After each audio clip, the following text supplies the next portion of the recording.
Hello friend, my YouTube channel study with Barman में आप सबका स्वागत है। आप सब कैसे हो? उम्मीद करते हैं बहुत अच्छे और स्वस्थ होंगे। फ्रेंड, यदि आप मुख्य सेविका की तैयारी कर रहे हैं तो हमारे चैनल से जुड़ जाइए। चैनल से जुड़ने के लिए करना होगा आपको एक छोटा सा काम, यानी जो नीचे रेड कलर का सब्सक्राइब बटन दिख रहा है उसे प्रेस करना होगा और साथ ही बेल आइकन को भी प्रेस करना होगा ताकि हमारे द्वारा आने वाले हर वीडियो का नोटिफिकेशन आपको सबसे पहले मिल सके।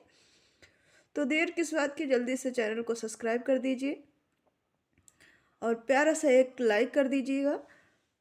चलिए आज शुरू करते हैं आज की क्लास। आज की क्लास में हम आपका मॉक टेस्ट है, जिसमें आपका टॉपिक जो है वो वृद्धि विकास से है। जो बच्चों में वृद्धि विकास से संबंधित आपका एक टॉपिक है, उसी से आज क्वेश्चन लिया है हमने। तो देखेंगे, किसी बच्चे के विकास की प्रक्रिया आरंभ हो जाती है, ये आपका पहला क्वेश्चन है। इस क्वेश्चन का आंसर आपको बताना है, किस उम्र पर शुरू हो जाती है। किसी बच्चे का विकास की जो प्रक्रिया है वो किस वर्ष पर शुरू होती है, यानी किस आयु पर आरंभ होती है। 2 वर्ष की आयु में, 5 वर्ष की आयु में, 7 वर्ष की आयु में, या फिर माँ के गर्भ से ही। तो विकास की जो प्रक्रिया है वो माँ के गर्भ से ही शुरू हो जाती है।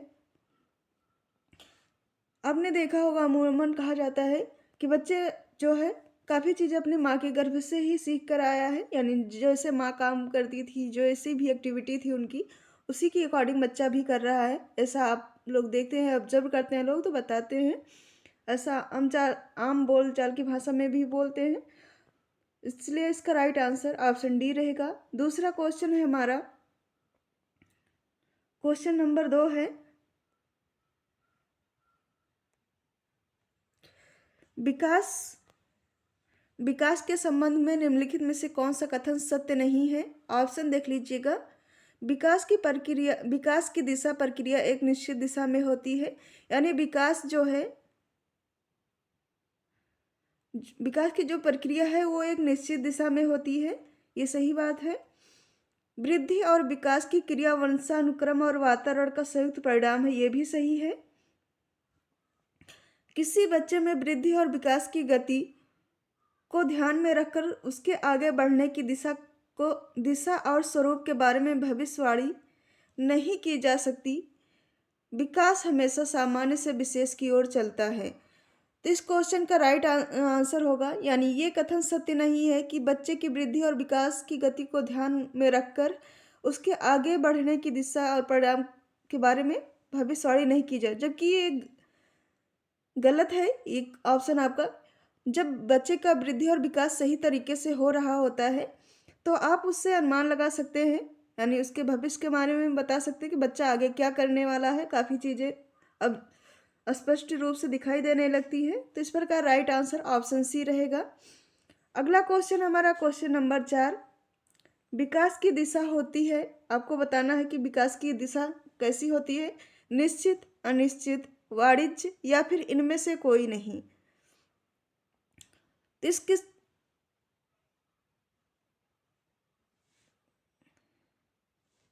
इस क्वेश्चन का राइट आंसर क्या होगा आप बताएंगे कमेंट करके। तो इसका राइट आंसर है ऑप्शन ए, विकास की दिशा निश्चित होती है।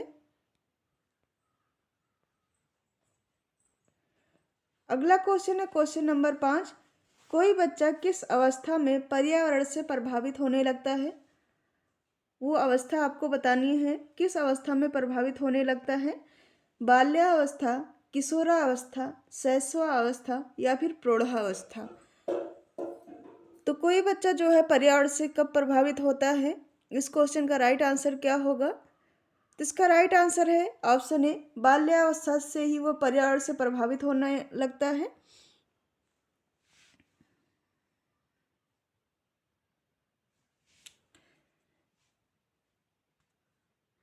जिससे पर्यावरण से संबंधित यहाँ पर बात की जाए तो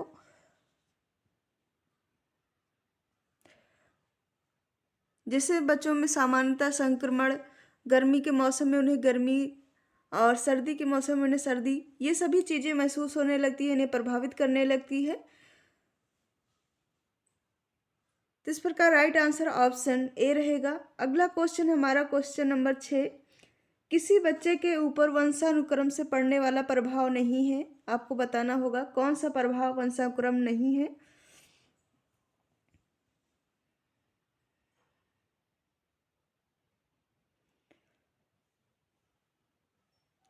शारीरिक लक्षणों का प्रभाव, बुद्धि पर प्रभाव, चरित्र पर प्रभाव या फिर इनमें से कोई नहीं।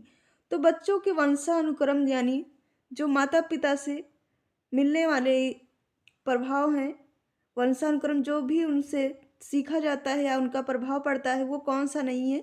तो चरित्र पर प्रभाव ये नहीं होता, ये वंशानुक्रम नहीं होता, बल्कि आसपास के वातावरण या फिर बच्चा किस संगत में रह रहा है उससे पड़ता है प्रभाव, ना कि ये वंशानुक्रम से होता है। बल्कि वंशानुक्रम से आपका शारीरिक लक्षणों का प्रभाव देखने को मिलेगा, बुद्धि का प्रभाव देखने को मिलेगा, ये सारी चीज़ें देखने को मिलेंगी, लेकिन चरित्र का प्रभाव उसका वंशानुक्रम का प्रभाव नहीं है। ऑप्शन सी राइट आंसर होगा क्वेश्चन नंबर 6 का। अगला क्वेश्चन है क्वेश्चन नंबर 7।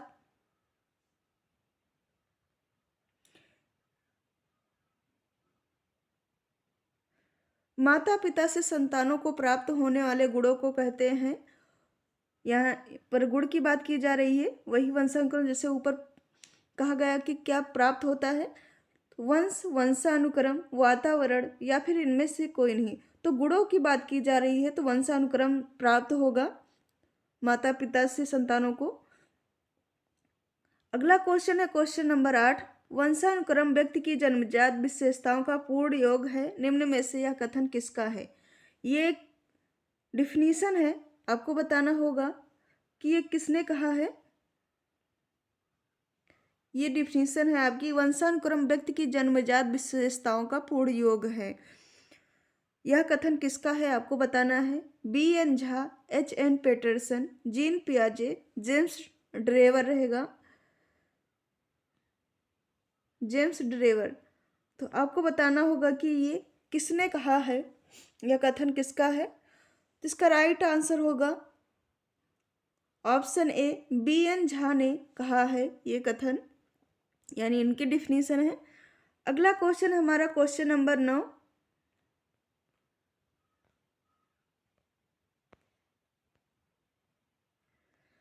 शिशुओं और बच्चों में वृद्धि और विकास को प्रभावित करने वाले कारकों में कौन सा शामिल है। ये यहाँ पर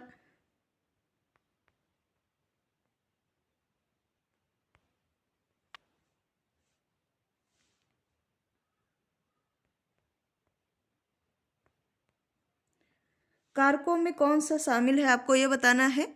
आनुवांशिक कारक, वातावरण कारक, ए और बी दोनों या फिर इनमें से कोई नहीं। तो बच्चों की वृद्धि और विकास को प्रभावित करने वाले कारक ये दोनों होंगे। राइट आंसर ऑप्शन सी रहेगा।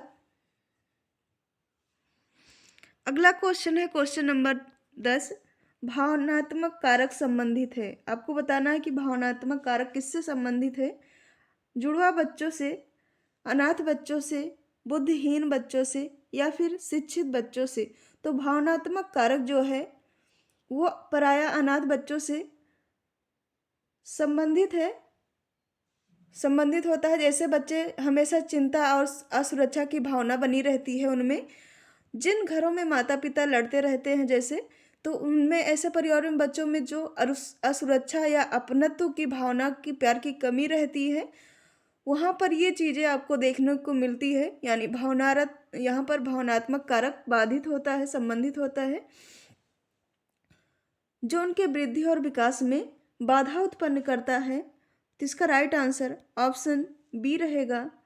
अगला क्वेश्चन है क्वेश्चन नंबर 11। मस्तिष्क का विकास होता है, आपको बताना है कि मस्तिष्क का विकास किससे बाधित होता है। ये बताना है कि मस्तिष्क का विकास जो है वो किससे बाधित होता है। सिर पर बार बार चोट लगने के कारण, प्रोटीन व विटामिन की कमी के कारण, कम रक्त बनने के कारण या पढ़ाई ना करने के कारण। तो सिर पर मस्तिष्क का विकास जो है वो सिर पर बार बार चोट लगने के कारण बाधित होता है। खासकर माता पिता ये ध्यान रखें कि बच्चे जब छोटे होते हैं तो उनमें अक्सर गिरने चोट लगने की समस्याएं देखने को मिलती हैं, अक्सर उनके साथ ये होता है। तो उन पर ध्यान रखा जाए कि उन्हें सिर में चोट ना लगने पाए, अगर लगती है तो उसका विशेष ध्यान रखें, क्योंकि ये पहले तो नहीं जनाई पड़ता लेकिन बाद में ये कभी कभी बहुत बड़ी प्रॉब्लम बन जाता है। तो इसका राइट आंसर ऑप्शन ए रहेगा। अगला क्वेश्चन है क्वेश्चन नंबर 12। बच्चों की वृद्धि एवं विकास पर प्रतिकूल प्रभाव पड़ता है। आपको बताना है कब प्रभाव पड़ता है। अस्थिभंग के कारण, बार बार संक्रमण होने के कारण, रेडिएशन के दुष्प्रभाव के कारण, व्यायाम न करने के कारण। तो बार बार संक्रमण होने के कारण बच्चों की वृद्धि और विकास पर प्रतिकूल प्रभाव पड़ता है, क्योंकि बच्चा जब बार बार संक्रमित होगा तो उसमें वीकनेस आएगी और उससे उसका वृद्धि और विकास दोनों बाधित होगा, यानी दोनों पर प्रतिकूल प्रभाव पड़ेगा। बच्चे की अच्छी ग्रोथ नहीं हो पाएगी। अगला क्वेश्चन है क्वेश्चन नंबर 13। बच्चों में जन्मजात कमियों जो बच्चों में जन्मजात कमियां पाई जाती हैं को कौन जन्म देता है, आपको ये बताना होगा। वातावरण के प्रभाव, रेडिएशन का प्रभाव, भावनात्मक प्रभाव या फिर इनमें से कोई नहीं। तो बच्चों में जो कमियों को देखा जाता है जन्मजात, वो रेडिएशन के प्रभाव के कारण देखा जाता है। राइट आंसर ऑप्शन बी रहेगा। अगला क्वेश्चन है क्वेश्चन नंबर 14। वातावरण कारक में क्या शामिल है। आपको बताना है कि जो वातावरणीय कारक होता है उसमें क्या शामिल है। पोषण, संक्रमण, भावनात्मक कारक या फिर ये सभी। तो वातावरण के कारक में ये सभी शामिल होते हैं। राइट आंसर ऑप्शन डी रहेगा।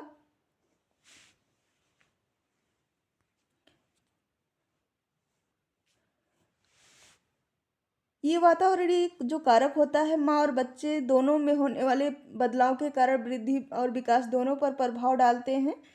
तो ये आपका ऑप्शन डी सही होगा, यानी ये सभी चीज़ें प्रभावित करती हैं, चाहे वो आपका पोषण हुआ, संक्रमण हुआ या फिर भावनात्मक कारक हुआ। इन तीनों पर ये तीनों प्रभाव डालते हैं। अगला क्वेश्चन है क्वेश्चन नंबर 15। स्कूली बच्चों का आयु वर्ग होता है। ऑप्शन है 6 से 12, 3 से 12 या फिर ए और बी दोनों या फिर इनमें से कोई नहीं। तो बच्चों का जो आयु वर्ग होता है कमेंट करके बताएंगे। जिनके पास बच्चे हैं वो बताएंगे कि क्या आयु वर्ग होता है, यानी कब से आप अपने बच्चे को स्कूल भेज रहे हैं, कब से भेजना स्टार्ट करते हैं।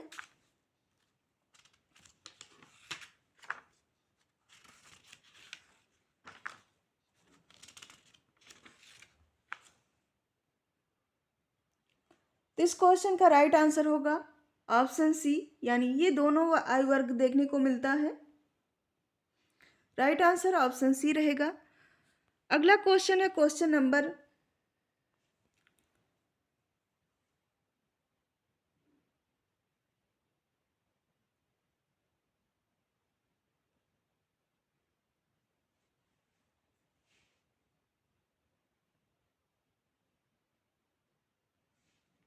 बच्चों में ये आपका होगा। बच्चों में कृमि रोग समस्या किस कारण से हो सकती है। ये कृमि रहेगा, यहाँ किडनी लिखा हुआ है। दूषित मिट्टी से, धूम्रपान से, वजन अधिक होने से या फिर त्वचा संक्रमण से। तो बच्चों में जो कृमि संक्रमण देखा जाता है वो आपका होता है दूषित मिट्टी के सेवन से। कभी कभी बच्चे उसमें खेलते हैं, कभी कभी कुछ बच्चों में देखा जाता है कि वो मिट्टी भी खा लेते हैं। तो इन सब के कारण जो है बच्चों में कृमि संक्रमण रोग होता है। अगला क्वेश्चन है क्वेश्चन नंबर 17। स्कूल में स्वास्थ्य शिक्षा से बच्चों को कौन से लाभ होते हैं। आपको बताना है कि बच्चों को जो स्कूल में स्वास्थ्य शिक्षा दी जाती है, यानी हेल्थ एजुकेशन दी जाती है, उससे उन्हें कौन सा लाभ होता है। बच्चों की सोच में सकारात्मक तथा संज्ञान वृद्धि, बच्चों में सक्रियता आना तथा ज्ञान वृद्धि, बच्चों के व्यवहार में परिवर्तन तथा आत्मविश्वास में वृद्धि, उपरोक्त सभी। तो ये सभी होते हैं, यानी राइट आंसर ऑप्शन डी होगा।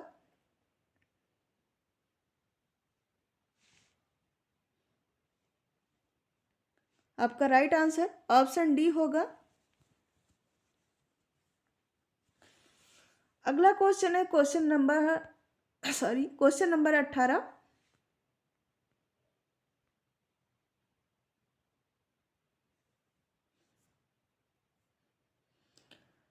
विद्यालय में स्वास्थ्य शिक्षा के उद्देश्य हैं सामान्य रोगों से बचाव, संदेहों को दूर करना, बच्चों में स्वास्थ्य अवहेलना को दूर करना, उपरोक्त सभी। तो इसका राइट आंसर होगा उपरोक्त सभी। अगला क्वेश्चन है क्वेश्चन नंबर 19। बच्चा किस आयु में अनुकरण या नकल करना सीख जाता है? ऑप्शन है 2 वर्ष, 3 वर्ष, 4 वर्ष या फिर 5 वर्ष। तो इसका राइट आंसर होगा ऑप्शन डी, यानी 5 वर्ष की आयु में बच्चा अनुकरण करना या नकल करना सीख जाता है।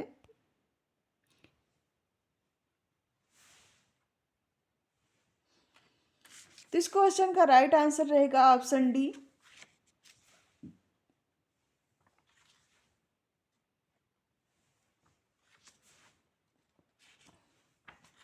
अगला और अंतिम क्वेश्चन है क्वेश्चन नंबर 20।